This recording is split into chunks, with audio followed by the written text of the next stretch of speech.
تو همین حال و هوا که عشق بازی بنده و خدا شکل گرفته و خدا شده عاشق و بنده معشوق، یه آقای پیدا شد به خدا گفت خدا تو عاشق منی، من معشوقه تو هم؟ خدا گفت آره. گفت میشه برعکس باشه، من عاشق باشم تو معشوق؟ خدا گفت بی خیال، برو دنبال زندگیت. همینجوری که معشوقید شما نمیتونید کارتون انجام بدید، حالا وای که عاشق بشید. عاشق شدن سخته. گفت خدا میتونم، پاش وای میستم. خدا گفت برو دنبال زندگیت، برو. گفت خدا جدی بهت میگم.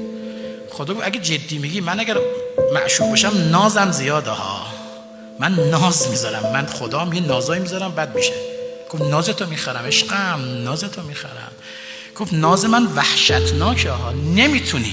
گفت میتونم. ادعا کرد دیگه، بعضی ادعا میکنن. باز رفت اومد گفت خدا بذار من عاشق باشم معشوقم بشه.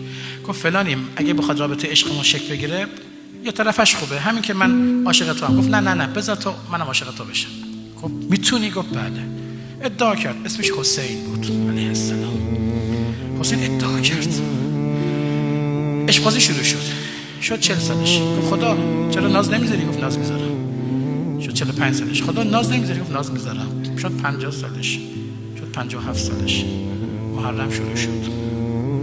بعد خدا گفتش که حسین آماده ای؟ میخوام روز 10 محرم واسه ناز بذارم، بخر نازمو. ناز گذاشت دیگه. خدا یک نازی توی 4-5-6 ساعتی گذاشت. گفت علی اکبر تو بده بیاد، علی اصغر تو بده، هستی تو بده، وجود تو بده. داره همه بچه‌هاش پرپر میشن دنبال اذان ظهر میگرده.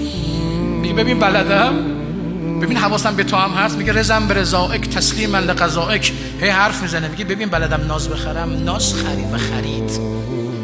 حسین هستیشو تقدیم کرد. خدا گفت آفرین حسین، بلد بودی عشق بازی رو حسین، چون تو عشق بازی موفق شدی دستتو باز میذارم تو بتونی هستی رو اداره کنی. برای همین امام حسین دستش انقدر بازه. برای همین وقتی میری پیش حسین به خدا میرسی، چون تو عشق بازی موفق شد. هر کس دنبال عشق نهاییه و دنبال عشق بازی با خداست.